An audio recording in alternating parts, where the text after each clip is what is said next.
agradeço.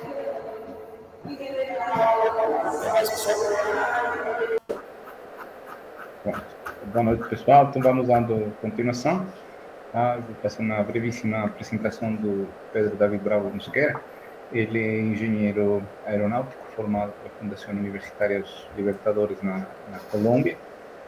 Fez mestrado e doutorado aqui na Universidade de São Paulo. Também teve uma experiência laboral na Embraer nos últimos 2, 3 anos, se a memória não me falha. Ok? Então, é com um grande prazer que eu apresento para vocês esta palestra de Pedro, e tenho certeza que vai ser de grande utilidade para vocês, pelo menos para fomentar a curiosidade, tá bom, desta parte da aeronáutica. Então, Pedro, por favor, pode continuar. Tá bom. Só para confirmar, pessoal, vocês estão ouvindo bem aí? Sim, estão sim. Tá bom. Sim. Beleza. Então, vou compartilhar aqui a tela, só um minutinho.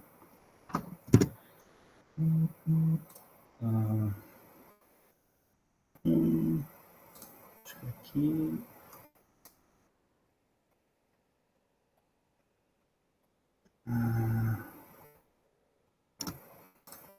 Aí vocês estão olhando a apresentação. Modo apresentação. Ainda não. Aí. Sim. Modo apresentação? Sim, é que eu somente estou com uma tela pessoal, aí complica um pouco. Mas beleza. Então, primeiramente, né, obrigado a Hernan e ao Bilinoto aí pelo convite. Foi meio corrido, né, nas últimas semanas, mas aí é uma oportunidade muito boa aí de mostrar um pouco do meu trabalho na indústria, né, antes de virar professor aqui na universidade. E eu quis trazer um tema um pouco relacionado com o que eu trabalhei, vou mostrar um pouco da área onde eu trabalhei na Embraer. E eu quis trazer um tema que está muito relacionado com novas configurações, e a Embraer, de fato, está por trás desse tipo de conceitos, e que é a propulsão distribuída, né? E aí o caso do título da apresentação eu chamei de Desafios e Oportunidades, é justamente porque novas configurações, né, elas apresentam uma combinação de conceitos diferentes nas diferentes tecnologias envolvidas, trazem um monte de benefícios, que vou mostrar para vocês alguns deles, mas também trazem desafios e oportunidades de pesquisa por trás. E na área que eu trabalhei na Embraer, está muito relacionada com pesquisa, então o desenvolvimento desse tipo de conceitos é bastante relevante. E aí, para começar, né, essa apresentação, eu trouxe aqui essa figura de um projeto que, quando eu cheguei na empresa, ele estava finalizando, né, que é o Footprint, tem muitos artigos relacionados a isso, acho que vocês podem dar uma procurada. E a propulsão distribuída, por si só, se vê nessas aeronaves aí, dessa primeira imagem, né? Então, é basicamente, o conceito por si só é ter múltiplos rotores distribuídos ao longo dos airframes, das aeronaves, não somente das asas, mas também os diferentes exemplos que vou mostrar, distribuídos na fuselagem, ou na cauda, ou tudo mais, e estudar esses conceitos para ver quais são os benefícios e os principais desafios. Tá? Então, se vocês veem nessa imagem, é uma mesma fuselagem na maioria das aeronaves, né, com hélices distribuídas na asa, asas menores, asas maiores, não somente hélices, mas também motores pequenos, né, duct fans distribuídos, ingestão de camada limite. Então, tem um monte de conceitos por trás, sempre mantendo uma mesma estrutura de aeronave. Tá? Então, vamos lá. A agenda dessa apresentação, primeiramente, uma pequena motivação da origem desses conceitos, tá? 2 slides só, para vocês entenderem um pouquinho como que esses conceitos surgiram. Depois eu vou falar um pouquinho das origens da propulsão distribuída. Acho que fazendo essa apresentação, eu reparei alguns artigos interessantes que acho que vale a pena destacar aqui. Depois vou falar dos desafios e das oportunidades. Então, tem muitas tecnologias envolvidas, eu vou trazer as mais importantes. Tá? Aí vou falar do estudo de caso da Embraer, diretamente da área onde eu trabalhei, que é a área de desenvolvimento tecnológico, Só que aí vou fazer um parênteses, né? Eu não posso comentar muitos detalhes desses projetos, né? Porque são segredos. Eu vou falar alguns detalhes. A maioria das figuras que eu trouxe aqui são figuras da literatura, mas todas elas me fizeram lembrar das mesmas figuras e das mesmas polares, aerodinâmicas, curvas de tração, né? Posições em diferentes motores, que de fato foram observadas no projeto, tá? Eu vou entrar um pouquinho em detalhes, mas somente das características que eu posso comentar e de algumas publicações que já estão rolando aí pela internet, então acho que vocês também podem dar uma procurada. Algumas conclusões bem curtinhas e vou deixar um tempinho aí de uns 10, 15 minutos para perguntas no final. Então, vamos lá. Motivação, né? Acho que essa figura aqui é bem relevante e tem sido publicada em diferentes jornais, e a questão de metas da ICAO e da IATA para levar as emissões de CO2 para zero para o ano 2050, tá? E essa curva aqui mostra como que as emissões têm evoluído ao longo dos anos, desde os anos 2000, essa curva branca aqui. Deixa eu colocar aqui o pointer. Tá? Essa curva branca aqui mostra como que as emissões têm evoluído ao longo dos anos. E para chegar numa meta de redução de emissões, né, a comunidade observou diferentes tipos de tecnologias que precisam ser implementadas para, de fato, chegar a emissões zero no ano 2050. Então, aqui na linha vermelha, né, essa linha aqui vermelha tracejada, né, uma tecnologia fixa para a aviação, é como se a gente não fizesse nenhuma modificação do conceito atual das aeronaves. Como vocês observam aqui, o aumento de emissões de CO2 ao longo dos anos seria praticamente que exponencial, certo? E à medida que eu aumento diferentes tecnologias, né, novas tecnologias implementadas em diferentes sistemas, eu consigo diminuir, de fato, essas emissões, tá?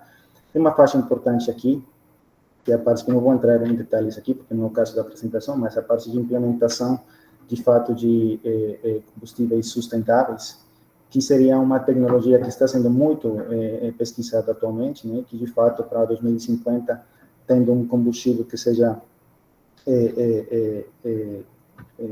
de uma ordem que não apresenta aumento de CO2, né, que não queime, não gere dióxido de carbono, de fato, a gente teria reduções de emissões a zero, né?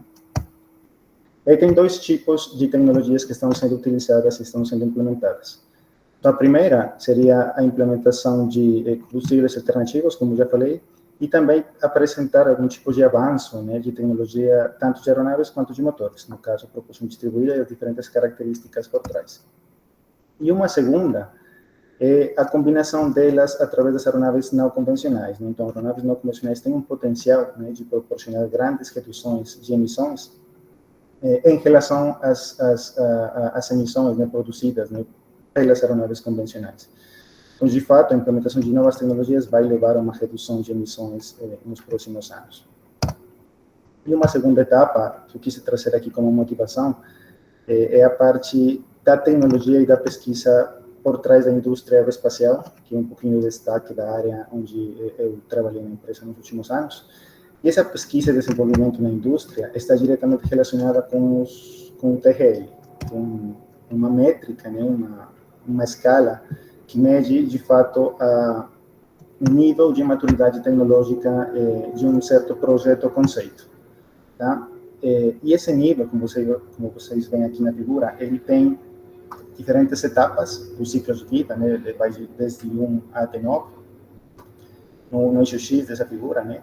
E no eixo Y tem os dispêndios do projeto, ou seja, todas as entregas que precisam ser feitas para que essa tecnologia comece a amadurecer, tá? E esses níveis que vocês veem aqui, eles estão diretamente relacionados com diferentes atividades que precisam ser feitas para amadurecer essa tecnologia. Então, primeiramente, né, por exemplo, para os primeiros níveis, né, a gente faz um tipo de pesquisa científica ou investigação de um certo conceito, produto ou aeronave, qualquer que for. Na parte de desenvolvimento experimental, o foco é mais aplicação, validação e demonstração dessa tecnologia. Tem a parte da escala do piloto, ou uma prova de conceito, já nos níveis de maturidade maior, para, de fato, demonstrar que essa tecnologia pode ser, de fato, produzida e entrar numa tipo de distribuição e escalabilidade no futuro, tá? E a curva que caracteriza esse nível de maturidade tecnológica tem um formato, tipo uma campana, não é perfeita, mas tem um formato assim, tá? E esses dispêndios são caracterizados em função de entregas. Então, por exemplo, para o nível de maturidade 1, tem princípios básicos observados e relatados. É onde, de fato, a gente aplica um novo conhecimento e eu quero, de fato, estudar uma tecnologia para ser aplicada na indústria aeroespacial. Na pesquisa aplicada, beleza, esse conceito é aplicado e a gente começa a formular teorias e simulações, né, por trás desse conceito o sistema a ser desenvolvido. Já na etapa de desenvolvimento experimental, a gente tem muitas entregas em cada um dos níveis, né? Uma prova de conceito definida, modelos analíticos experimentais, verificações do componente, tudo isso no ambiente laboral, né? Um laboratório por si só, uma verificação do componente em um ambiente relevante, né? Então, diferentes experimentos precisam ser feitos em diferentes etapas para amadurecer a tecnologia. Até chegar no nível de maturidade 6, que é onde, de fato, olha, eu tenho uma tecnologia que eu vou produzir ela, vou manufaturar ela, né? E quando ela é manufaturada, né, já vem a etapa de industrialização, que é uma etapa de demonstração que esse prototipo, o sistema, né, ele funciona num ambiente operacional. Depois, o nível 8 é que esse sistema é real, desenvolvido e aprovado, que já passou por vários testes de certificação, né, por vários análises de qualidade, para chegar no nível de maturidade 9, onde, de fato, tem um sistema real, que é desenvolvido, aprovado, e que muitos testes foram repetidos e todas as operações foram bem-sucedidas. Então, a área de pesquisa da Embraer segue basicamente esse conceito. Tá? Uma nova tecnologia vai ser estudada, vamos a fazer diferentes tipos de experimentos, diferentes tipos de testes para amadurecer essa tecnologia, para chegar a um ponto que, olha, eu desenvolvi uma tecnologia que, de fato, a indústria vai custear. Tá? E com esse nível de maturidade, tem duas métricas em função dos dispêndios. Então, a primeira é os custos, tá? Os custos associados dentro dessas métricas, tem mais ou menos um formato dessa curva, e compila todo tipo de custo associado a um novo produto ou sistema. Então, eu tenho custos muito baixos quando eu estou fazendo primeiras atividades de pesquisa científica, né? E os custos começam a aumentar quando essa tecnologia amadurece, né, a sua tecnologia, e começa a fazer vários testes experimentais. Então, os custos aumentam consideravelmente, até chegar a um ponto em que esses custos se estabilizam. Não é um aumento maior de custo quando eu começo a industrializar, é que o custo é estabilizado depois que eu passei uma etapa experimental. E tem uma outra métrica interessante aqui, que seria a motivação para investimento que a indústria, de fato, vai colocar dinheiro. Então, por exemplo, quando você observa, quando você tem uma ideia de um novo projeto, um novo conceito, essa motivação para investimento é muito alta. Vamos supor, eu vou projetar uma aeronave com propulsão distribuída que traz, nos meus modelos teóricos e princípios básicos observados, uma redução de consumo, de redução de emissões de, sei lá, 15%, 20%. Isso motiva muito para que a indústria faça um investimento. Só que à medida que eu amadureço essa tecnologia, existe a possibilidade de cair nesse vale da morte. Ou seja, estou com uma porcentagem de melhoria definida, e à medida que eu faço várias experimentações, vários processos, eu começo a observar que essa tecnologia provavelmente não vai ser boa o suficiente para que a indústria coloque o dinheiro que tem para fazer o investimento. Okay? Então, esse ciclo, esse vale da morte é crítico quando uma nova tecnologia está sendo pesquisada ou estudada. Tá? Então, eu vou mostrar como que a propulsão distribuída, em que posição, eu quero também que vocês pensem em que posição, depois da apresentação, acham que esse conceito de propulsão distribuída está atualmente na indústria aeronáutica como um todo. Tá? E um risco aqui, essa parte experimental, porque é uma etapa onde você tem maiores custos associados, né, por causa da experimentação, e um risco, né, que talvez essa tecnologia não seja boa o suficiente para o investimento, tá? Mas se você consegue passar esse vale da morte, com certeza a motivação para investimento vai ser muito boa e de fato essa tecnologia vai ser implementada para novos processos ou serviços, né? Então, com isso na cabeça, eu queria que vocês tenham uma ideia da área onde eu trabalhei na empresa, tá? E vamos passar a falar um pouco aqui da propulsão distribuída para finalmente chegar no exemplo que eu trouxe aí do projeto 1, dos projetos que eu trabalhei na Embraer. Então, fazendo a apresentação, né, dei uma procurada em alguns artigos interessantes e relevantes, tem conceitos nessa figura aqui bem interessante, um paper do ano 2011, de diferentes conceitos de propulsão distribuída que têm sido estudados e desenvolvidos ao longo da história, tá? Então, nessa figura aqui, nessa linha do tempo, na parte de cima dessa figura, são de fato conceitos que ficaram em conceitos, ideias, desenhos que foram apresentados com a teoria de propulsão distribuída, né? Diferentes motores integrados em diferentes estruturas da aeronave. Eu não vou entrar em detalhes de todos eles, mas se vocês observam aqui bem, nos anos 20, tinha dirigíveis com motores com diferentes arranjos, né? Aí começam a aumentar, por exemplo, dando uma olhada aqui no paper, esse avião D tinha motores nucleares distribuídos embaixo das asas, né? Esse conceito F aqui, que é tipo uma cruz voadora, é um conceito bastante esquisito, né? Mas pelo que fala, né, o autor desse paper deu a origem da propulsão com energia solar, né, esse conceito. Então, vocês veem que tem diferentes conceitos que foram estudados, e já nas últimas décadas, né, já aquela evolução de aeronaves não convencionais, né, então, diferentes conceitos, né, dupla fuselagem, conceitos blended wing body, com propulsão distribuída, todos eles sendo ainda conceitos, tá, que não chegaram a ser produzidos e manufaturados. E na parte de baixo dessa figura, a gente tem, de fato, conceitos com propulsão distribuída, todos eles que chegaram a ser manufaturados.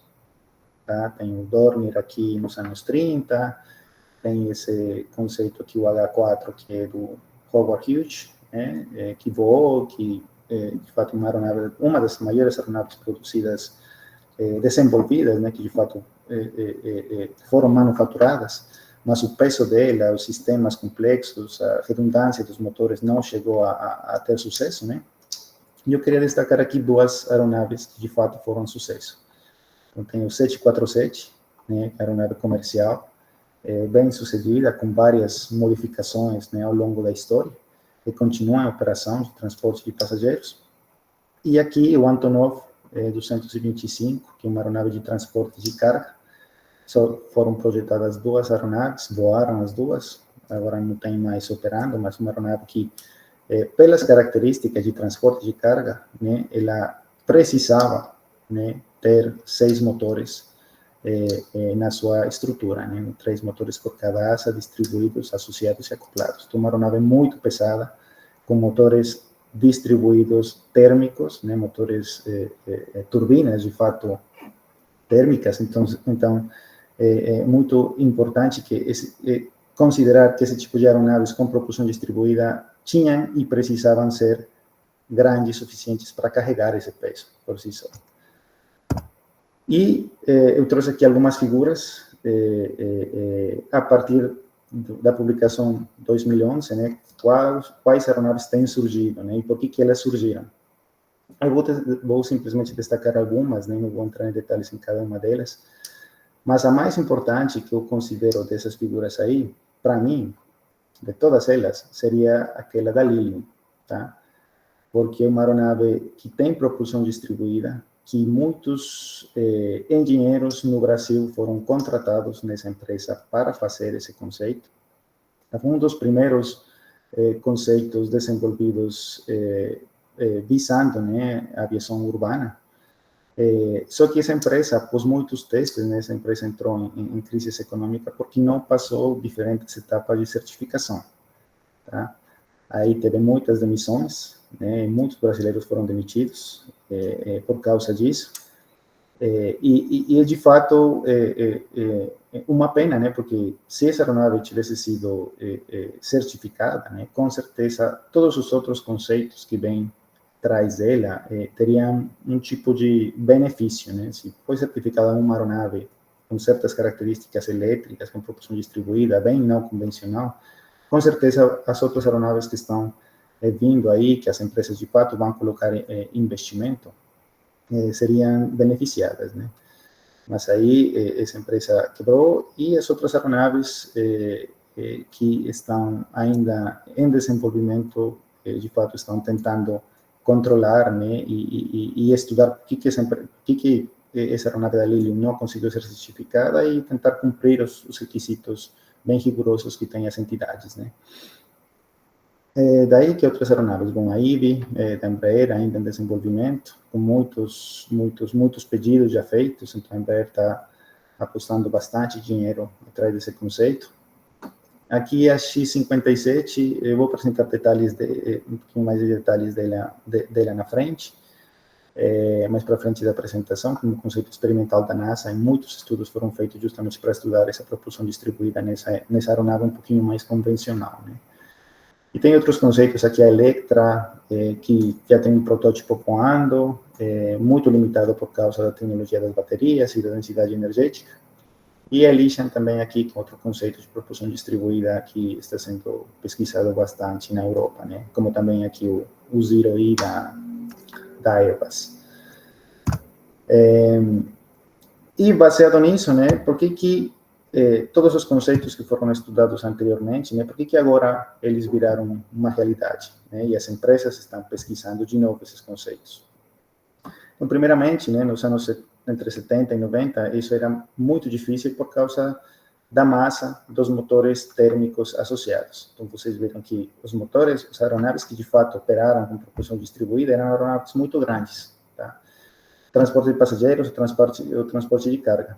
Mas isso é inviável para o que a gente quer atualmente, né, de diminuição de emissões. Então, nos anos anteriores, era muito difícil e estávamos muito limitados por ter aeronaves muito pesadas.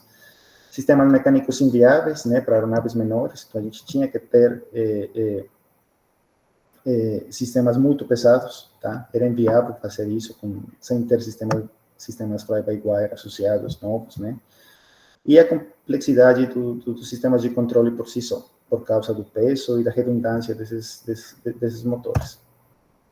E agora, na distribuição moderna, na propulsão distribuída a partir, né, a partir dos conceitos anteriores, a principal vantagem é que tem motores elétricos leves e eficientes, tá? Eles têm uma eficiência maior de 90%, então muitas das indústrias começaram a fazer desenvolvimentos com esse tipo de conceito por causa da tecnologia em função de motores elétricos.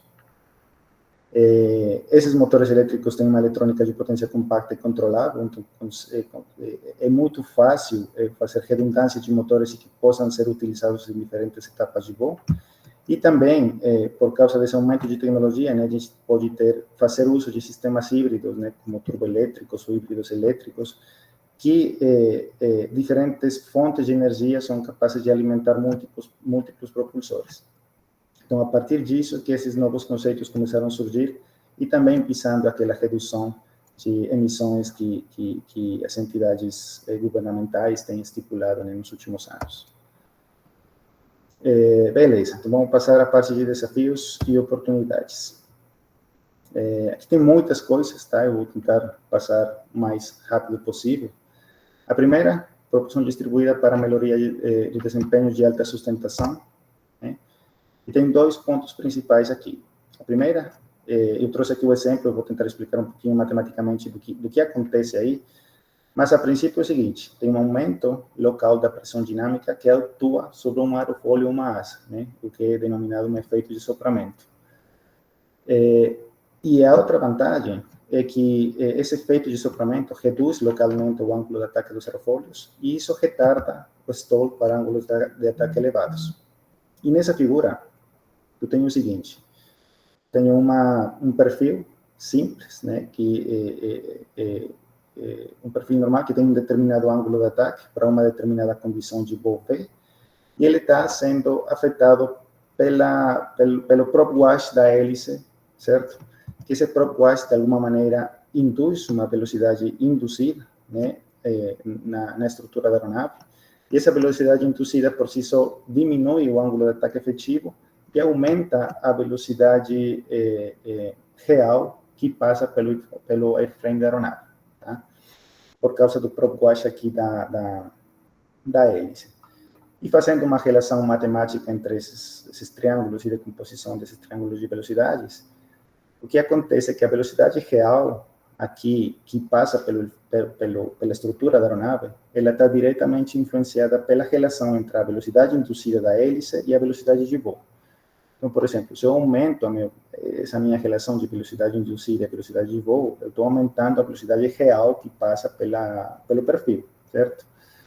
E quando eu aumento essa relação de velocidades, o meu ângulo de ataque efetivo, o ângulo de ataque real que ele está enxergando, diminui, tá? Por causa dessa relação.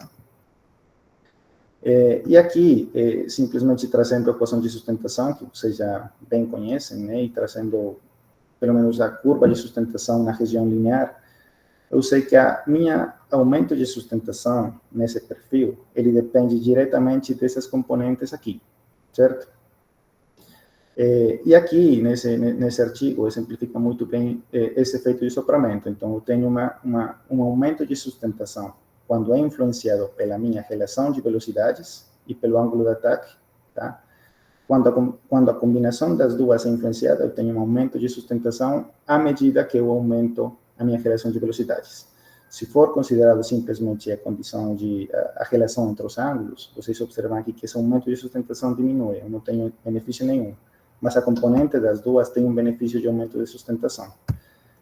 E aqui eu trouxe aqui essa figurinha de CFD, que exemplifica muito bem esse conceito, tá? Então, tem uma simulação feita para uma certa magnitude de velocidade, né? Aqui mais ou menos 0,3, né, de magnitude, e tenho aqui um disco atuador que está impondo um determinado prop wash, atingindo um perfil que tem um determinado ângulo de ataque, certo? Então, esse prop wash, se vocês observarem aqui as cores da figurinha de CFD, né, ele tem um aumento de velocidade, né? Esse aumento de velocidade, quando chega no perfil, tem um aumento de velocidade real que atinge o perfil. Então, por isso aqui, quando passa pelo extrador, você tem um efeito de sucção e tem um aumento de velocidade, que esse aumento de velocidade da minha relação é, de fato, a condição que aumenta a sustentação, tá? E a partir desse princípio, eu tenho diferentes benefícios. O primeiro, o aumento de sustentação, tá? Por si só. Então, nessa figura aqui, é uma curva CL-alfa convencional, onde eu tenho uma condição, um perfil normal sem tração imposta, né? E tenho várias condições com níveis de tração sendo colocados, ou seja, estou aumentando a minha componente de tração passando pelo perfil. E à medida que eu aumento minha tração, observa-se que o coeficiente de sustentação aumenta, tá? Então, eu tenho condições de aumento de sustentação à medida que eu aumento essa componente de tração, portanto, eu estou aumentando o efeito de sopramento, eu estou evidenciando o efeito de sopramento. E esse aumento de sustentação pode ser utilizado em diferentes condições de voo, vou mostrar um pouquinho de detalhes mais para frente. Mas como que esse aumento de sustentação se beneficia em diferentes etapas? Então, por exemplo, a primeira e a mais importante para esse tipo de conceitos é a diminuição do arrasto induzido, tá? O desempenho em cruzeiro por si só. Aqui eu tenho uma outra aeronave que ela tinha um motor de ponta girando, né, um motor localizado na ponta da asa, e aqui na condição de cruzeiro, né, uma aeronave convencional, sem motor na ponta, tem determinada condição de L sobre D para o ponto de cruzeiro, né? E quando eu tenho uma hélice girando na ponta, eu consigo aumentar essa minha relação L sobre D, porque estou diminuindo, de fato, o arrasto induzido, tá? Então, tenho benefícios de aumentar a sustentação e também de diminuir o arrasto induzido por si só. Aqui na polar de arrasto, observa-se também esse exemplo, né? Então, tem um conceito baseline, sem propulsão distribuída, e tendo uma hélice localizada na ponta, eu tenho, de fato, uma redução da minha componente de arrasto em função do meu CL. Tá? Então, tem um benefício por si só aerodinâmico. E, para condições de high lift, né, de fato, esses conceitos têm evidenciado uma redução das distâncias de decolagem e pouso. Tá? tá? Então, aqui tem uma outra aeronave que tinha um determinado perfil, tá? Com uma curva de CL alfa, a condição limpa, certo? Aqui tem como que essa curva de CL alfa muda na condição de high lift. Então, eu tenho um aumento de sustentação pelos sistemas, né? Hipersustentadores, PLAP, SLAT, seja qual for. E como o efeito de sopramento, ou seja, ter uma hélice aqui power on, né, com uma determinada faixa de tração, aumenta meu coeficiente de sustentação para cada ângulo de ataque, tá? Isso para condições de decolagem em pouso muito importante. E aqui nesse artigo foi evidenciado de fato que, tendo condições power on, eu consigo diminuir, né, mais ou menos 19% do consumo de pista, né, da distância de pista, em relação a uma aeronave que, de fato, não tem a propulsão distribuída por si só. De fato, o benefício mais importante, que tem sido evidenciado em diferentes conceitos, seria a redução de distância de decolagem e pouso, dependendo do conceito que for estudado. Beleza, uma outra característica seria a parte de integração aerodinâmica. É muito difícil, tem sido muito difícil projetar esse tipo de conceitos, porque tem que ter um equilíbrio entre aerodinâmica, estruturas, propulsão, desempenho, ruído das hélices. E aqui eu trouxe um exemplo de como diferentes posições da hélice ao longo do perfil aumentam a sustentação, certo? Dependendo da posição delas, e também dependendo do diâmetro da hélice em relação à sua respectiva posição. Então, aqui na figura é interessante observar, assim, esse autor estudou diferentes posições, tá? E essas diferentes posições evidenciaram o seguinte: à medida que eu aumento, que a hélice fica mais perto do bordo de fuga, eu tenho um aumento de sustentação pelo afastamento da hélice e pelo efeito de sucção gerado, né, por causa desse afastamento da hélice mais perto do bordo de fuga. Eu tenho um aumento de sustentação por causa disso. E esse aumento é relevante também e é muito mais evidente quando o input de tração da hélice é maior. Né? Essa relação T sobre C é um coeficiente de tração, né, dado pelas RPMs, pelas rotações aí das hélices. Quanto maior é meu coeficiente de tração, eu tenho um aumento do efeito de sustentação, tá? Então, todo esse conceito de conseguir integrar a estrutura da aeronave, as diferentes posições, de fato precisa uma abordagem multidisciplinar, tá?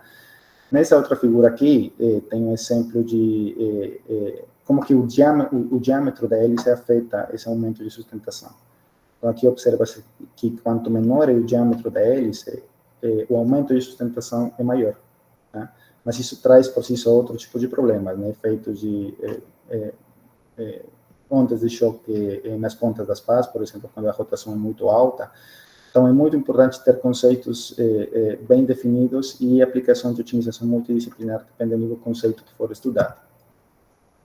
E uma outra parte relevante da parte de integração seria a parte de diferentes ferramentas de modelagem com diferentes níveis de fidelidade. Então, a etapa do desenvolvimento de um projeto de aeronave não convencional ou com propulsão distribuída passa por diferentes etapas, tá? De diferentes níveis de maturidade da fidelidade por si só da aeronave. E aqui eu trouxe um exemplo simples de um código que é bem utilizado na indústria, que é o Flown Steady, dos diferentes níveis de fidelidade que têm sido ou precisam ser estudados, né, para caracterizar, né, o escoamento por si só das aeronaves. Então, quando eu tenho um nível de fidelidade menor, eu tenho conceitos que são muito mais simples, placas planas com esteiras simples e definidas, mas à medida que eu aumento a fidelidade que eu quero avaliar, eu começo a aumentar meu custo computacional, mas vou ter uma física melhor definida, né? Então, é muito importante para esses conceitos com esteiras muito pronunciadas, afetando a estrutura das aeronaves, que seja muito bem definido o código, né, ou a implementação, né, da ferramenta que eu vou utilizar para que, de fato, a física capturada seja relevante em todas as áreas que eu quero pesquisar. Então, isso é muito importante. Outro desafio e benefício seria parte de progresso na tecnologia de baterias, tá? Isso aqui é relevante, interessante, por causa do seguinte, né? Nessa figura aqui tem como que a evolução da energia específica das baterias tem né, evoluído ao longo dos anos. Então, se vocês observam essa energia específica desde os anos 90 até a atualidade, ele tem aumentado aproximadamente 5% ao ano, né? Atualmente, as baterias lítio-íon, né, que as baterias com maior maturidade tecnológica que temos atualmente, eles estão em torno de uma energia específica de 250. Só que, com essa maturidade, com esse nível de energia específica, a gente tem pouca energia disponível por unidade de massa de bateria. Então, atualmente, uma das tecnologias que precisaria ser implementada seria estudar baterias com novas composições químicas que elevem, né, essa energia específica atual de 250 para baterias, por exemplo, aqui de lítio-enxofre de um pouquinho maior de 400, que estão sendo estudadas, mas ainda precisam bastante desenvolvimento para, de fato, considerar, olha, eu tenho um pacote de baterias com uma energia suficiente, com um peso determinado, que vai me dar um alcance apropriado para fazer um tipo de investimento. Então, a tecnologia de baterias é uma limitante e muitos sistemas e muitas composições químicas continuam sendo pesquisadas, né? Lítio-enxofre, zinc, ar, tem baterias de estado sólido também, que parecem ser bem promissoras. Então, é importante ter isso em mente. Um fator importante aqui é a parte da especificação de carregamento diretamente influenciada pela missão. Então, vamos supor que vocês têm uma aeronave que vai fazer uma determinada missão definida já por plano de voo, e ela precisa ser carregada para cumprir essa missão. Só que esse carregamento, por si só, se veria muito afetado dependendo da missão que vai ser executada em diferentes condições. Então, isso afeta, de fato, o ciclo de vida e afeta a economia. Então, as baterias precisam ser trocadas a cada ano, dependendo de como elas foram construídas, fabricadas. Então, é bem importante considerar isso, e um desafio atual, a densidade energética das baterias ainda é muito limitada, tá, para esse tipo de conceitos. E por causa disso, né, dessa limitação da densidade energética das baterias, é que atualmente muitos sistemas podem ser integrados, né, e podem ser combinados. Então, aqui tem simplesmente alguns exemplos dos diferentes conceitos que têm sido estudados, né? Um modelo de referência, né? Esse aqui é um modelo de referência normal com turbina a gás, e os diferentes conceitos elétricos e híbridos elétricos a partir desse modelo de referência. Então, tem um modelo completamente elétrico, com diferentes motores integrados com bateria, um pacote de baterias definido, né? Tem um modelo paralelo híbrido, definido principalmente por ter uma bateria que alimenta diretamente motores elétricos, né? Principalmente esse conceito utiliza motores elétricos localizados nas pontas, né? E também ele é híbrido, né? Porque tem turbinas a gás como motores principais. Então, aqui é interessante integrar esses motores. Então, a posição deles influencia muito as características de voo. Então, dependendo da posição desses motores principais na asa, né, na região inboard da asa, se eu perco um motor, eu consigo balancear esse motor numa determinada condição pela empenagem, por exemplo. Então, é bem importante que essa integração de diferentes motores esteja bem feita dentro dos diferentes aeronaves, né? Motores série híbridos, que é uma combinação das duas, né?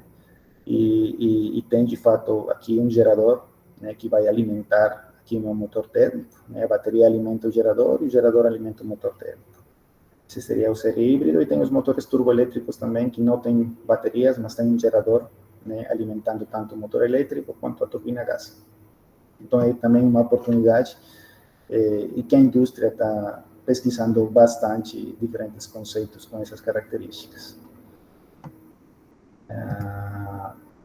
E aqui tem uma série de desafios e oportunidades que acho relevante passar para vocês, né? Então, Tem um estudo recente que foi feito comparando essa aeronave P-2006T com a aeronave NASA, com essa aeronave que apresentei no começo, né, que é a X-57.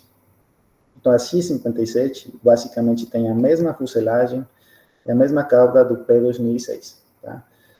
E observa-se aqui, pelas características delas, né, é que o peso máximo de decolagem do P-2006 é de 1.230 quilos, tá? Com um alongamento de 8,8, tá? Uma área de referência considerável, 14,8, e uma área molhada de 67,8, tá? Com motores a gás, né? Motores a combustão. E quando essa aeronave é comparada com o X-57, né, eu tenho um aumento de massa total por causa dos motores distribuídos ao longo da asa, né? Muito embora eu tenha uma relação de aspecto maior, né? Que aerodinamicamente é muito melhor ter uma relação de aspecto maior, né? Um alongamento. Tem uma área de asa menor, né? Porque aqui dá para ver certinho que essa asa, a área dela é menor, né? E tem uma área molhada menor. Só que o peso é maior, tá? O peso total do conjunto, embora a estrutura da aeronave, o frame da aeronave seja mais compacto, mais aerodinâmico, o peso total pela distribuição de baterias que essa aeronave precisava para cumprir a missão específica do P-2006, aumentava de fato o peso. Então, esse aumento de peso devido aos sistemas distribuídos não traz um benefício específico e determinado para a condição de cruzeiro, né? Tem um benefício de cruzeiro por causa da propulsão distribuída, né? Eu tenho um aumento de sustentação, como a gente viu nos slides anteriores, mas eu tenho muito peso também. Então, esse benefício de redução de consumo é muito afetado pelo peso a mais que eu tenho que colocar para determinar para uma determinada certa missão, né? Isso é bem importante. Então, essa aqui é a conclusão, né? A vantagem do desempenho de cruzeiro é anulada pelo peso dos sistemas elétricos, né? Nesse exemplo. Isso, por si só, acarreta custos maiores de desenvolvimento de fabricação, né? Tem uma manutenção mais complexa, né? Mais unidades propulsivas, então os custos de manutenção são maiores. E também, né, trabalhar com motores térmicos, elétricos, gerenciamento térmico é muito crítico. Então, precisam ser feitas muitas necessidades de solução, né, de refrigeração, tanto dos sistemas, tanto da estrutura. Então, o conjunto por si só de aeronaves com propulsão distribuída é muito mais complexo, né. E também, né, essa tecnologia está muito limitada com a demanda das baterias, né, como foi falado anteriormente. Então, a gente precisa de baterias com uma densidade energética muito maior para que esse aumento de peso compense um pouco essa perda, né, que a gente tem de eficiência por causa disso mesmo. E um ponto importante, né, seria a parte dos desafios de certificação, como foi falado anteriormente, né. Então, muitas aeronaves têm sido projetadas, algumas delas já com muitos desafios na parte de certificação, principalmente porque todas as normas de certificação que existem atualmente não foram criadas para aeronaves, né, com propulsão distribuída, com motores híbridos, elétricos e tudo mais. Então, todas as normas precisam ser mudadas, né, e estão sendo estudadas para que esses conceitos, de fato, possam ser operáveis. Então, são tecnologias que é difícil demonstrar segurança, né, quando existem diferentes propulsores independentes. Tem requisitos de tolerância de falhas definidos para múltiplas unidades de propulsão, né? Um outro requisito importante que é necessário provar que falhas isoladas desses motores não comprometem a estabilidade ou controle das aeronaves. Então, são elementos redundantes que podem ser compensados, mas é necessário demonstrar isso através de diferentes ensaios, né? A parte de gerenciamento térmico, elétrico, de potência, requer novos padrões de certificação, né? Ter muitas baterias ao bordo, transportando pessoas, é muito perigoso. Então, novos padrões de certificação estão sendo estudados, né? Então, não é somente a evolução de tecnologia da aeronave, mas também a evolução de diferentes técnicas e diferentes padrões de certificação estão sendo estudados, tá? Muitos ensaios em voo e simulação precisam de novas metodologias para sistemas complexos. E também, muito importante, é a falta de histórico operacional, né, que dificulta a criação de normas de desempenho e confiabilidade. Então, o único histórico atual que existe, que uma aeronave tentou ser certificada, é aquela da Lilium que eu comentei anteriormente, né? Então, a partir desse histórico, é que todos esses desafios e novas regras de certificação estão sendo estudados, tá? E agora, vou falar do caso de estudo de caso que eu trabalhei na empresa, tá? Não é o IBE, tá? O IBE é uma empresa paralela da Embraer, né? E aqui no DT, na área de pesquisa e desenvolvimento, a gente tinha um projeto que é uma plataforma demonstradora de novas tecnologias, tá? Então, esse conceito, vocês podem procurar ele, tem alguma informação na internet, bastante interessante sobre o progresso e a evolução dele.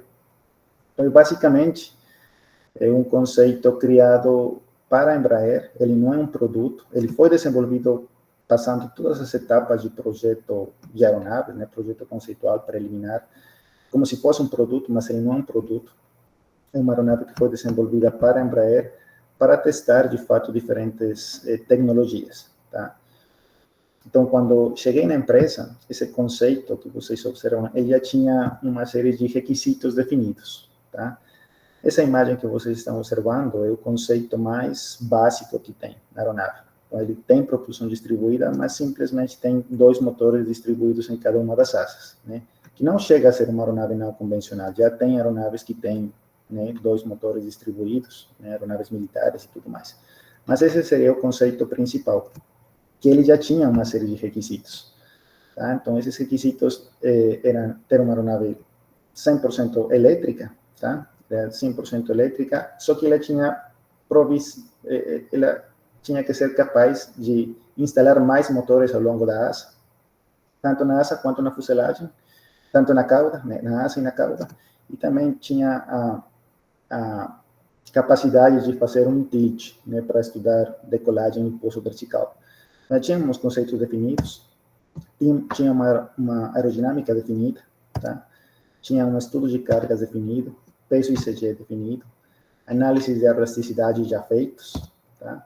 Estrutura e manufatura definida, já com processos definidos da estrutura, posição interna, externa, o material, tudo já feito, já mais ou menos na fase final do projeto preliminar. Estabilidade e controle bem definida para os diferentes arranjos de motores que poderiam ser instalados na aeronave. Sistemas e propulsão definidos, então já tinha uma hélice, já tinha um motor elétrico, né? Tinha todo o sistema, um conjunto de baterias feito, e não tinha desempenho, tá? E aí que eu cheguei, né, a pegar uma aeronave estudar uma aeronave que já tinha toda uma estrutura definida. E aí o trabalho que eu fiz foi justamente, olha, tem uma aeronave com todos esses requisitos, você consegue instalar muitos motores, tá? Com muitas variáveis envolvidas de performance, e a gente precisa calcular o desempenho dela, tá? Só que era uma aeronave que era reconfigurável, ela não era somente ela tinha muitos arranjos de motores, e o pessoal queria justamente estudar como que se comportava o desempenho da aeronave se eu tiro motores, né, se eu tiro um determinado número de motores, se eu instalo somente da cauda, se eu misturo tudo, né? Então, era a gente criou um arranjo de configurações baseada nessa distribuição de propulsores, tá? Aí, simplesmente, eu fiz uma análise de performance, tá? Então, performance eu preciso calcular distâncias, pesos, consumo de bateria em todas as diferentes etapas de voo de uma determinada missão, né? Seja uma missão convencional, né? Com subida, cruzeiro e descida, uma missão com uma etapa de desvio também, né? E calcular justamente como que diferentes motores, né, diferentes propulsores, o desempenho deles, né, para diferentes condições de voo. Então, por exemplo, qual que seria a minha razão de subida quando eu tenho 4 motores, 6 motores, 8 motores, 10 motores? E fazer isso de maneira organizada, estruturada, um pouquinho orientada à programação de objetos, tá? Então, foi um desafio bastante interessante. E cada uma das etapas, né, também considerando, ok, quanto que vai consumir de pista na decolagem, quanto que vai consumir de pouso, qual que seria o limite de bateria que eu vou ter para cada condição de voo, enfim. Então, foi o trabalho de desempenho dessa estrutura, dessa aeronave, foi combinar bastantes coisas ao mesmo tempo. E eu fiz tudo isso baseado na otimização da missão. Aí, no caso, eu fiz um trabalho de otimização focado na redução de tempo de voo, né? Eu queria, na verdade, não na redução, na maximização do tempo de voo, eu queria ter um sistema com todos esses requisitos definidos, com toda a estrutura da aeronave definida, otimizar a missão para uma certa condição de voo, certo? Só que eu não tinha muitas variáveis de projeto para mexer, né? Porque o avião, a aeronave por si só, ela já estava completamente desenvolvida. A única coisa que eu conseguia mexer era justamente das componentes que eu conseguia extrair das diferentes disciplinas que foram implementadas. Então, eu conseguia mexer nas revoluções, nos ângulos de pitch da hélice, na velocidade, na razão de subida, em diferentes parâmetros de desempenho para, de fato, maximizar o tempo de voo de uma determinada configuração. E ele estava muito limitado ao sistema da aeronave. Então, a aeronave tinha, sei lá, o time de aeroelasticidade encontrou que a hélice vibrava muito em certas condições de voo, então tinha um limite de torque. Então, eu tinha que otimizar a missão baseado em todas as restrições que as outras áreas falavam para mim, né? A aeronave precisa ter certas características, então otimiza o tempo de voo em função de limitação de torque, limitação de tempo de bateria ao final da missão, enfim, várias coisas. Mas assim é que foi estruturada a parte de otimização de missão, tá? E os resultados que eu obtive por causa disso são bem similares aos que eu achei nesse paper aqui. Era basicamente uma comparação de como que os diferentes propulsores nesse conceito da Embraer afetavam o desempenho da missão por si só. Então, por exemplo, aqui nesse artigo eles comparam como que diferentes propulsores afetaram a distância de decolagem, a aceleração de decolagem, né? Como que o coeficiente de sustentação foi afetado e a massa das baterias. Então, aqui para resumir, né, o aumento de propulsores de fato reduz a distância de decolagem, justamente pelo efeito de sopramento, tá? Essa redução de distância de decolagem é afetada, é observada diretamente pela redução da aceleração durante a decolagem, né? Quando eu aumento o número de propulsores, eu reduzo o tempo de aceleração, certo? Aqui a curva de sustentação, né? Quando eu aumento o número de propulsores, eu estou aumentando o coeficiente de sustentação, como foi observado pelo efeito de sopramento. E também aqui a fração de bateria, de massa de baterias, né? Quando eu aumento o número de propulsores, eu estou de fato aumentando a fração de massa para uma determinada restrição de cruzeiro, né? Então, é um conceito de vários sistemas acoplados que o aumento de propulsores de fato não trazia um benefício relevante, tá? E aqui, como que ficava, né, nesses resultados, essa maximização de tempo de voo em relação ao peso, né, que era aumentado por causa tanto dos motores ou quanto da estrutura, tá? Então, o resultado, eu não vou falar números, né, específicos, mas para ter mais ou menos uma ordem de grandeza disso, né, eu tinha uma aeronave, por exemplo, com um peso determinado, tá, definido, e ele tinha, sei lá, um tempo de voo, vou falar um número aleatório, 5 horas, tá? E se aumentava um pouquinho o peso, tanto da estrutura ou quanto dos motores, por exemplo, um aumento de peso de 25% do peso, pelo aumento de motores, né? Esse tempo de voo, dessas 5 horas que eu tinha de um conceito normal, ele caía para 3 horas, tá? Então, esse benefício de tempo de voo que eu tinha pela distribuição de motores era muito afetada pelo peso adicional desses motores, tá? Então, um resultado bem interessante, tá? E muito influenciado pela densidade energética das baterias que o sistema tinha. Beleza, acho que o tempo deu aqui, eu vou passar rapidamente aqui das conclusões, né? A parte de propulsão distribuída são aeronaves altamente integradas, então a propulsão distribuída exige, de fato, uma integração profunda entre aerodinâmica, estrutura, sistemas elétricos, térmicos e de controle, muito complicado a serem desenvolvidas, tá?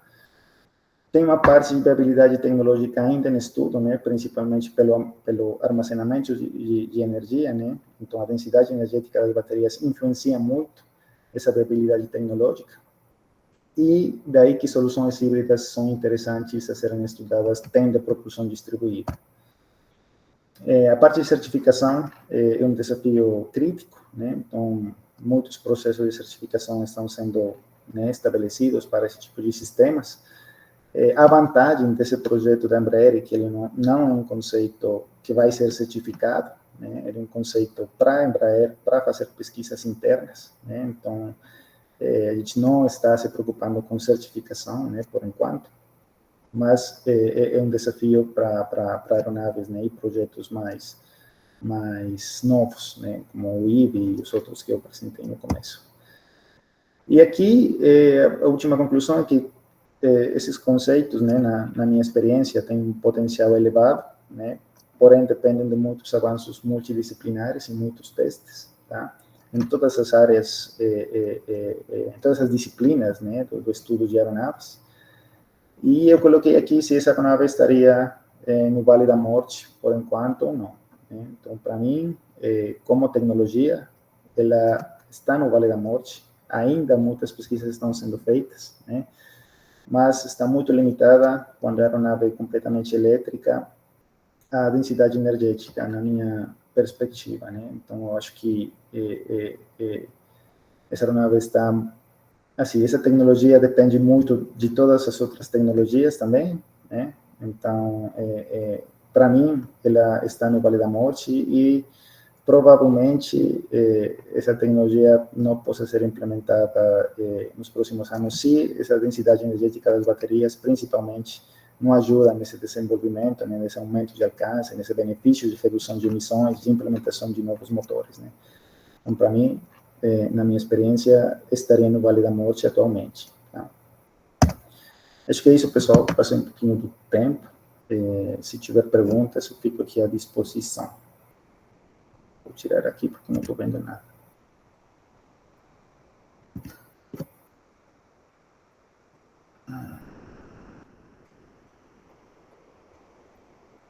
Deixa eu ver.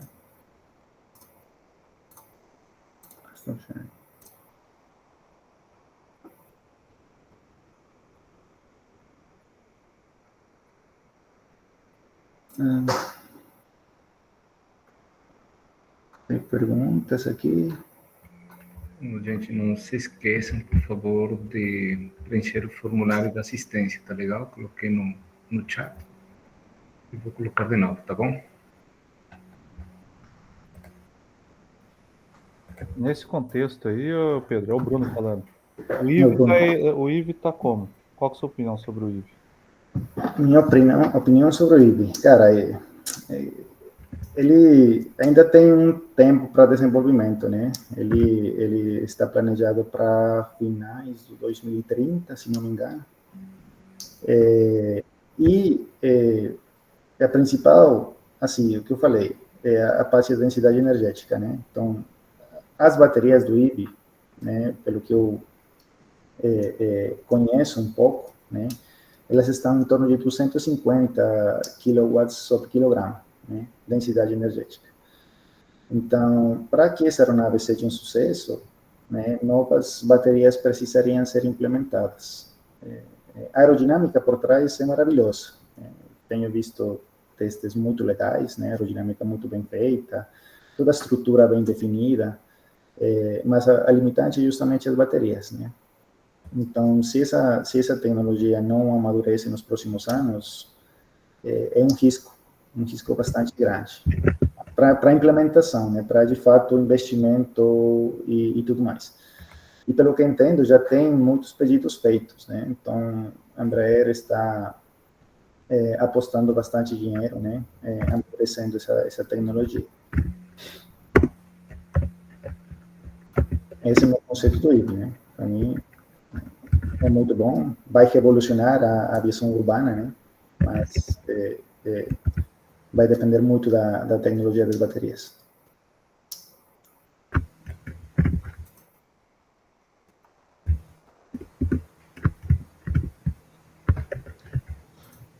Pedro, boa noite. Oi, Matheus, boa noite. Obrigado aí pela apresentação, muito rico no conteúdo. Como que você enxerga assim o mercado de VTOL e frente às certificações, né? As ANAC, ASA, o próprio FAA, né? Como que eles estão começando as conversas em relação a critério de certificação? Porque hoje, pelo que eu sei, acho que não tem nada assim definido em papel, algo que seja fidedigno aí para ajudar, né, nessa certificação em base de requisito. Tem alguma notícia, alguma informação que você podia compartilhar? Não, não tenho, Muito mas não que seja novo, né? É a questão de trabalhar com conceitos não convencionais, e não somente o airframe do IVE é diferente, mas também os motores, a asa e tudo mais. E como tem a visão, e é um conceito projetado para a aviação urbana, né? Então, não é somente o conceito do avião, é onde que ele vai operar, né? E como que ele vai ser operado, né? Como que as baterias vão ser carregadas, né? Eu falei que o carregamento das baterias influencia muito o ciclo de vida das baterias, né? Então, é bem importante considerar que o desenvolvimento de uma nova aeronave que pretende revolucionar não é somente a aeronave, muitas pesquisas são feitas em questão de operações e tudo mais. Sim. Então, muitas pesquisas estão sendo feitas, né? A parte da Embraer especificada em certificação, eles fazem pesquisas em conjunto com a ANAC, reuniões sempre, né? Sempre tem contato, a indústria tem contato com as entidades, né, que fazem todas essas normas, esses requisitos. Então, é um trabalho em conjunto, o que eu quero dizer, né? Sim. Um trabalho em conjunto. E aí esse resultado da Lilium ajudou bastante a tentar endereçar, né? Porque é uma aeronave que não foi certificada por diferentes razões. E então, olha, essa não foi certificada, então como que o IVE, por exemplo, entraria nessa questão e o que não foi certificada? O que não fazer, né? O que não fazer? O que o IVE precisa fazer para ou não fazer, né? Para que de fato seja um sucesso. Sim.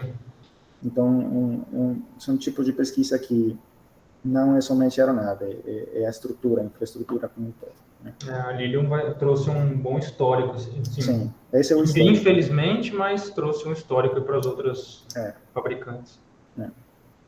Beleza, obrigado. Obrigado, eu.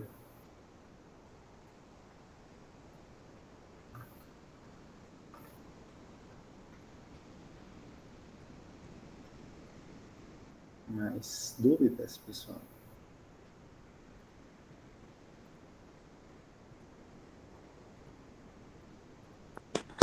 Pedro, boa noite. Oi, Bruno. Muito boa a sua palestra, foi bem útil assim, para o nosso ensino aqui da pós. E, na sua opinião, qual projeto de VTOL vai voar primeiro, assim? Vai estar em operação primeiro? Cara, é uma pergunta difícil, mas se eu não falo que o IVE, aí é complicado, né? A gente tem que apostar pela aviação brasileira. Eu não sei como, na verdade, não sei como estão as outras também, né? Não sei qual que é a linha de tempo que eles têm para operar. O que é de fato importante considerar é que as aeronaves têm um ciclo de desenvolvimento, né? Umas etapas a serem feitas. Sim. E quando chegar na etapa de projeto preliminar definido em função de vários testes, né, ensaios em túneis de vento, testes de sistemas e tudo mais, é quando de fato o ciclo de vida, o ciclo de desenvolvimento, né, a Embraer vai dizer, olha, eu vou apostar a minha empresa porque essa aeronave vai ser um sucesso. Então, por enquanto, acho que todas essas aeronaves, né, que são conhecidas estão nesse processo. Que os Cyber ainda precisam 5 anos de desenvolvimento ainda, né, para ajustar detalhes finos desse conceito. Então, é um processo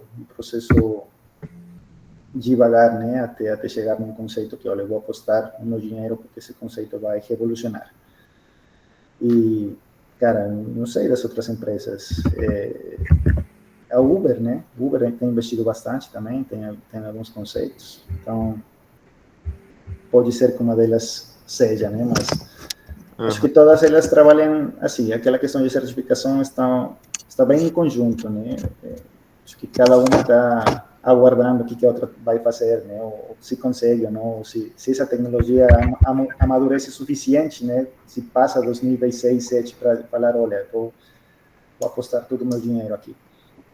Então, Então. cara, é bem complicado, é uma pergunta bem difícil, porque está em desenvolvimento ainda, não sei qual delas vai ser primeiro. Sim, a Archer, uma engenheira, Acho também. fez uma palestra aqui com a gente e ela tinha comentado que planeja voar nos Jogos Olímpicos de Los Angeles, que é em 28. 28, olha, essa aí não sabia não. Mas Se for mesmo, se acontecer, eles estão bem adiantados, de é fato. bem adiantado, né? Aquela questão de conceitos não convencionais, né?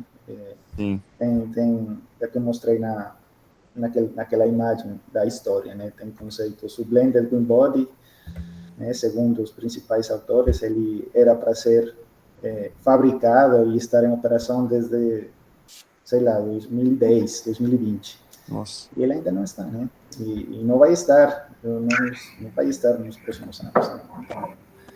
Sim, senhor. Então. O ciclo de vida mesmo, desenvolvimento, o ciclo de desenvolvimento, não de vida, de desenvolvimento que precisa ser aprimorado, né? Sim, eu achei também muito, muito curto o tempo, né? Eu acho que Pra fazer um produto. não. Também Uns duvidei um 5 pouco. anos, talvez. Né? Vamos ver. O primeiro voo sem ser vertical takeoff foi esse ano, da Archer. Sim. Em maio. Tem esse outro conceito, Electra, que tem propulsão distribuída, né? 3, 4 motores, não lembro bem, ao longo da asa. Isso. E esse conceito, cara, ele reuniu os melhores pesquisadores do mundo atualmente. Então, os melhores professores das melhores universidades, está o Mark Drella, um monte de gente da NASA, com aviação 100% elétrica, né, um conceito 100% elétrico.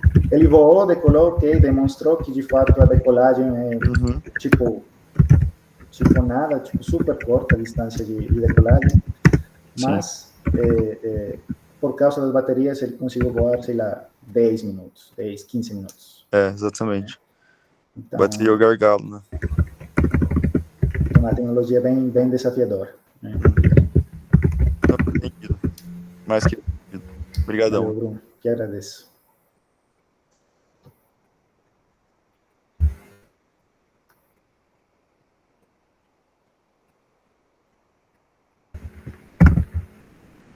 Estou vendo nomes conhecidos aí.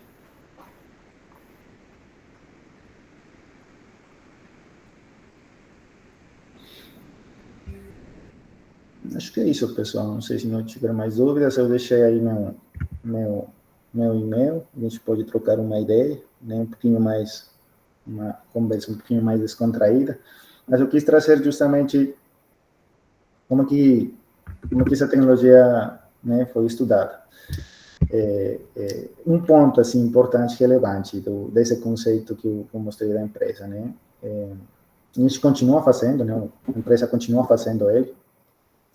Só que a prioridade mudou, né? A prioridade desse conceito de estudar propulsão distribuída mudou. A gente já não quer propulsão distribuída, né? Porque justamente por essas razões que eu comentei. A bateria limita muito. Então, esse conceito é uma plataforma demonstradora de tecnologias. Eu consigo tirar a asa, colocar a asa, né, diferentes asas, né, diferentes estruturas, diferentes... tudo bem, é um motor elétrico, né, mas eu consigo reconfigurar essa aeronave. Então, o foco agora é, por exemplo, eu quero estudar aeroelasticidade, então vou colocar uma asa mais alongada. Beleza. Entendeu?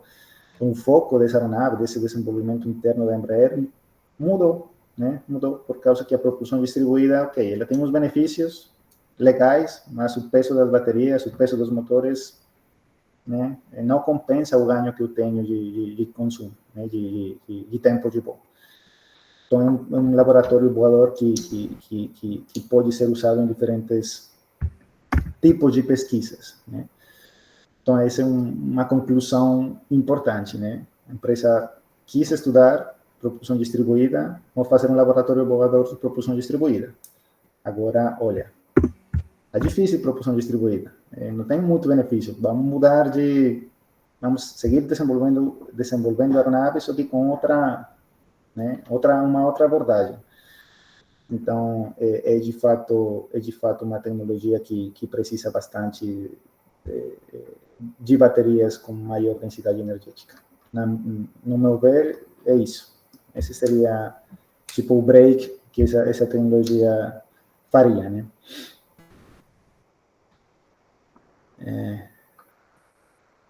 Acho que é isso, pessoal. Não sei, Hernan, alguma dúvida?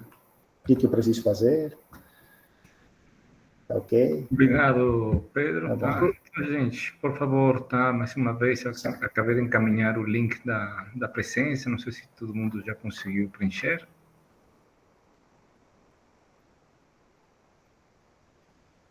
Tem alguma pergunta a mais? Professor, dá Oi. para fazer uma última perguntinha aí? Sim, claro. Pode, claro. Professor, desculpa, eu cheguei um pouquinho atrasado, uns 15 minutinhos atrasado, não sei se o senhor chegou a abordar no início, mas, por exemplo, com relação à propulsão distribuída para aeronave comercial, o senhor acha que ainda tem viabilidade de estudo, por exemplo, aquela configuração em que a gente usa motor elétrico para a fase de take-off e na fase de cruzeiro usa um motor a combustão só que menor, e aí teria um ganho de eficiência, né? Eu uso na fase de take-off do motor elétrico menor e na fase de cruzeiro um motor menor também, com menor consumo. Ou não faz mais sentido esse tipo de configuração? Então, tem um slide aí que eu coloquei de oportunidade de diferentes sistemas, né? Híbridos ou híbridos elétricos. Então, aquele exemplo que você trouxe é, de fato, o mais viável, só que um pouquinho diferente, né? Você falou que utiliza motores elétricos na decolagem e combustão, pelo que entendi, né? Na decolagem elétricos e combustão, na decolagem elétricos e no cruzeiro combustão.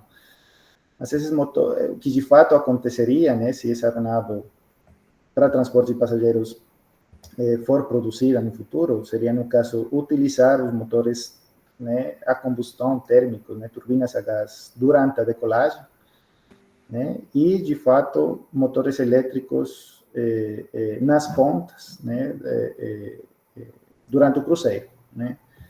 Isso, nos estudos conceituais que eu tenho, né, observado nas publicações, é a configuração que, de fato, traria algum benefício, né, algum ganho, de fato, olha, essa aeronave está consumindo menos, né, está voando, está tendo um alcance maior, né, mas seria essa configuração, né, uma híbrida com decolagem em motores térmicos e cruzeiro com motores elétricos nas pontas.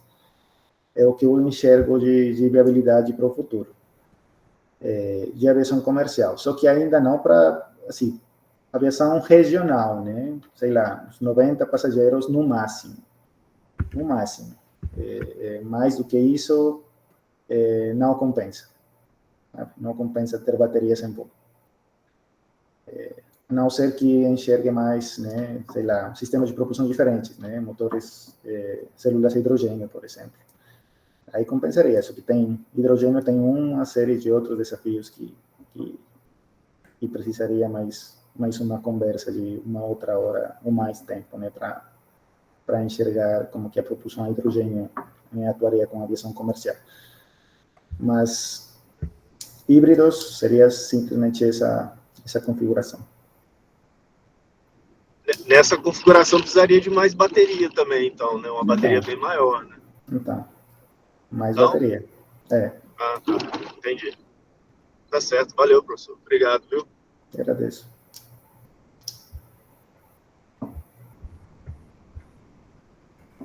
Então, Tá bom, pessoal. então, obrigado, gente, pela atenção. Tá? Obrigado, pessoal. Tchau, tchau. Obrigado, Obrigado. pessoal. Tchau, Valeu, tchau, tchau. Valeu. Até mais. Obrigada, boa noite. Boa noite.